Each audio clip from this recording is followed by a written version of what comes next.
Hello my loves and welcome back to my YouTube channel. My name is Nina and in today's video we'll talk about styling tips you can try to look more 1970s without spending any money.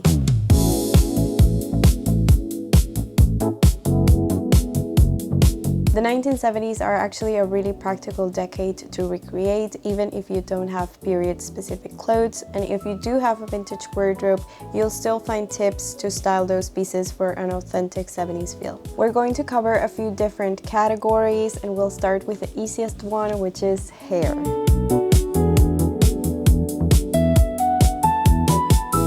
There were mainly two types of people in the 1970s. The shears and the Farrah Fawcett's. You can try both and see which one is easier for you or which one looks better on you. I know whenever I try Farrah Fawcett's feather blow dry, I end up feeling more 80s than 70s, so I don't typically go for that one. Maybe it's the dark hair, maybe it's how long it is, it never looks quite right. But they do give you an instant vintage silhouette. So they are both worth trying, and maybe one fits better with your everyday routine and the other is for special occasions, but if you want to look 70s, those two are great examples of what you could try. If you go for the Farrah Fawcett style, that's basically the whole look. You could wear jeans and a white t-shirt and you're done. And if you go for the sheer style, you might want to combine the hair with some of the other tips that we're going to talk about, just to make sure that the overall look reads as unmistakably 70s.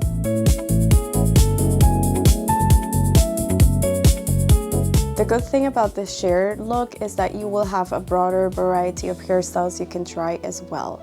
I have two videos on 70s hairstyles if you want more ideas, but for this video I wanted to focus on three hairstyles that are ridiculously easy to recreate. This is the iconic Marsha Brady hairstyle. Part your hair down the middle or the side and pull the front sections back. These hair strands should not be tight, they should sit a little loose. The rest of the hair should fall straight down.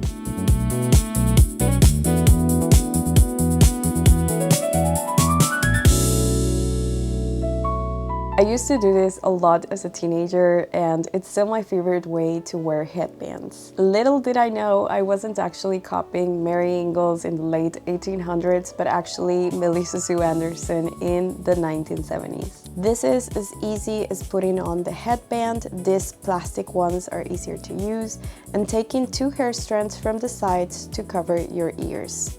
You should have the top part of your hair combed and the strands on the sides should fall flat.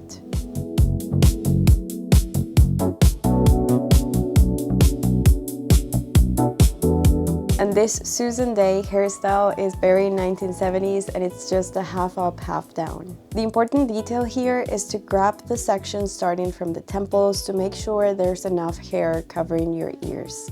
Comb the top section to the back and let the rest of the hair fall flat on the sides.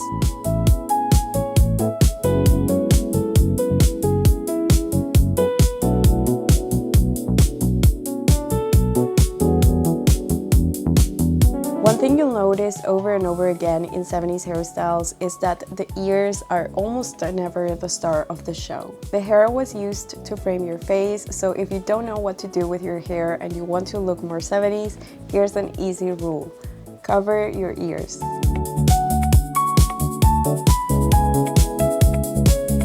When you have super long straight hair, there's only one way you can make your hair look entirely different, and it's by braiding your hair. Most 1970s hairstyles include some type of braiding, and depending on what you like, you can look playful, casual, elegant, edgy. There's basically no limit to what you can do in terms of braids. Ringlets were also a staple of the 1970s. They can look like this if you decide to do them with all your hair, or they can just look like some delicate face framing pieces. You can do them by using some really thin hair rollers, or you can also do them with some water, a pencil, and a blow dryer.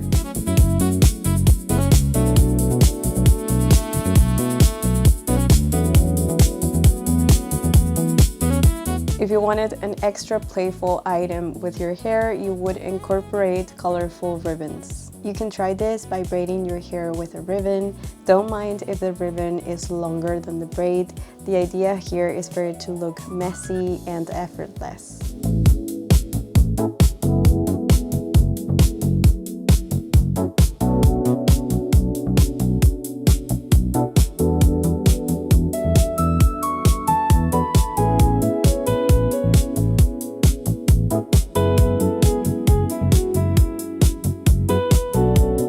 Going back to the ear coverage detail. Once you notice that detail with hairstyles, you'll start seeing it with accessories as well. When wearing sunglasses, you can wear them as usual, or you could tuck your front hair strands behind your sunglasses arms. This was very common in the 1970s, and this tiny detail makes a big difference. Even if your sunglasses are not necessarily from the 70s or not even vintage looking, this tiny detail can make it look like you made a very deliberate styling choice. You can try with any type of sunglasses, even if they're not from the 1970s, and check if this styling choice works for you or not. I know with 1970s, they have such cute sunglasses arms that they're worth showing off, so do play around with them and check if that works for you. Same as the sunglasses, headscarves, barrettes, bandanas, flappy hats, anything you wear around your face, you will never see the ears. It's basically the opposite of the clean girl look. Instead of showing your perfectly slicked back skull, you're using your hair, your scarf, or your hat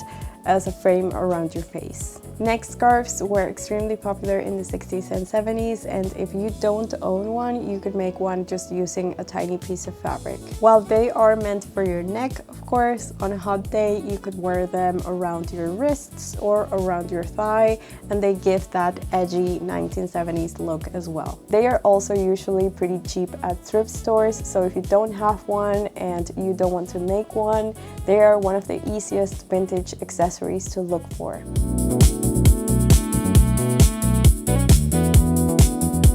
There are two things that can make any shirt or top feel instantly more 70s. Making it look a little more fitted and making it look a little more cropped. You can fasten just one button, leave the collar wide open, or use a vintage clip to accent the neckline. This works equally well regardless of gender. To make that same button shirt look cropped, tie a knot to the front. If you have a t-shirt, tie a knot around your waist as well. Anything you have that is already tight-fitting or cropped or both will help the overall look a lot.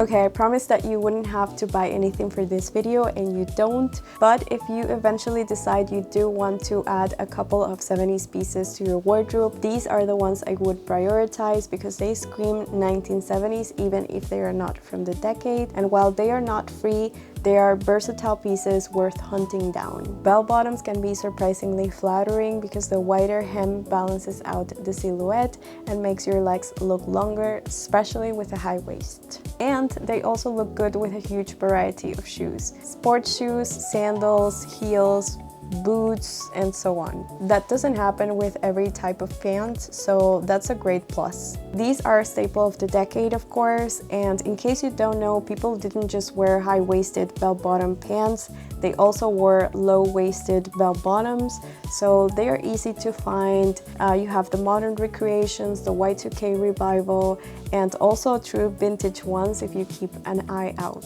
Platforms go great with bell-bottoms, and they help your style go from somewhat modern to clearly vintage. Plus points if you get a pair in a groovy color. And quick mentions of things you could consider buying: Hungarian shirts, longer skirts, bell sleeves, vests, suede, crochet, funky patterns, and earthy colors.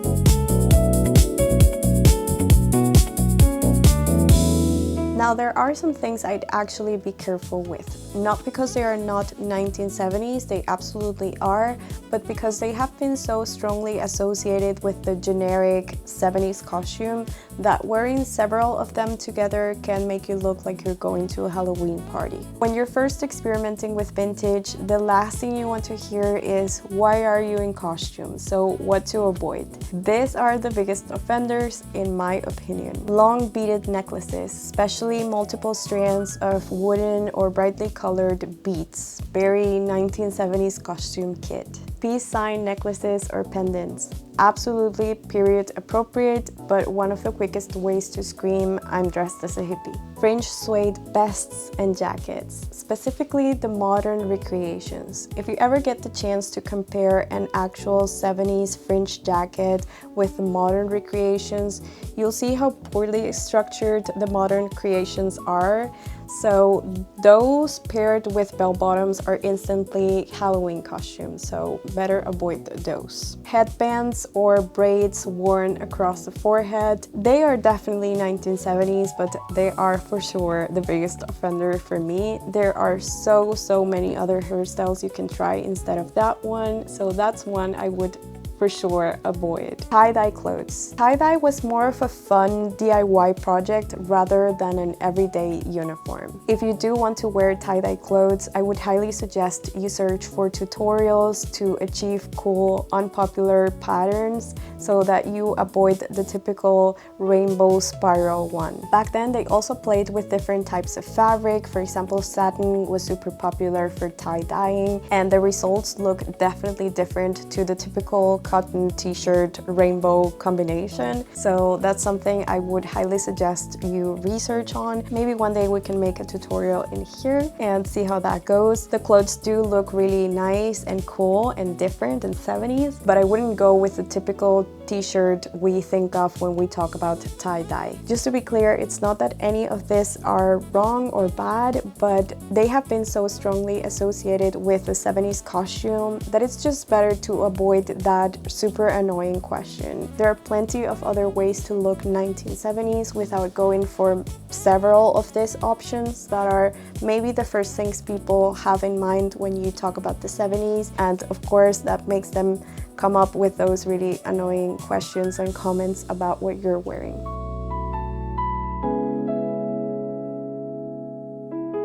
And this last one isn't really a fashion tip at all, but it can make a huge difference. Relax your body language. When you're recreating a 70s look, you don't need to hold yourself as if you were posing for Instagram. Let your shoulders drop, soften your knees, and let your body move naturally. Most of the 1970s clothes are flowy or flared. Don't be afraid to let them move. And when you're home, don't be afraid to actually lounge. Sit sideways on the sofa, put your feet up, sit on the floor.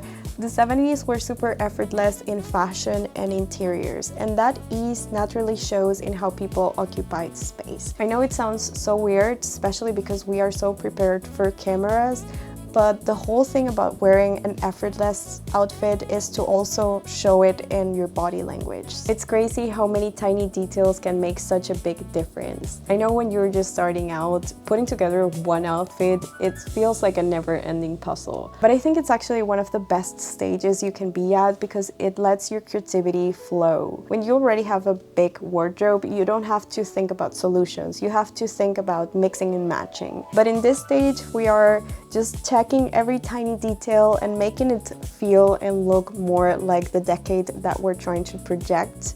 So it's really interesting. Hope this was helpful and hope you find a ton of actual 1970s cheap treasures in excellent condition in the near future. That was everything for today. Thank you so much for watching and for being here, and see you on the next one. Bye!